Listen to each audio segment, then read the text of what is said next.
সম্পত্তি হয়ে গেছে, ঠিক আছে। আর সে আজ পর্যন্ত এখন কমে যাচ্ছে, আজ পর্যন্ত একটা উমরা করতে পারেনি। আমার মা হজ করেছে। এই যে পবিত্র জায়গা, এটা কিন্তু হাসরের ময়দান, সবার ভাগ্যও নেই। কিন্তু সেখানে আসতে পারেনি, কিন্তু আপনারা আসছেন, আমার মায়ে আসছে।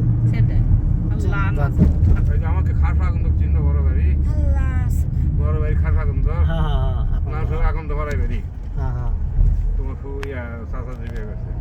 ওই লিগার বই সোল বলে কয়েকজন চলে গেছিল, বিয়ের একটা বেটা এক দিতে আছে। ওরই বেটারা এখন যদি একটা ব্যবসা থাকে আল্লাহ দান করে কয় দান 3 তলা 2 তলা হবে।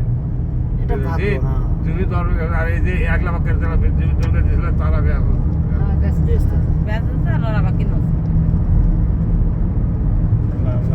এটা আল্লাহর ইচ্ছা। এই যে এগুলার ভিতর লাখ লাখ মানুষ কিন্তু থাকবে। এই যে এগুলা কিন্তু এই যে ধীরে ধীরে কিন্তু ক্ষমা বানাচ্ছে, ঠিক আছে। ওই যে সব দেওয়া আছে না উপরে লোহার, এটার উপরে তোর ছাউনি দেবে এইভাবে, বোঝা গেল?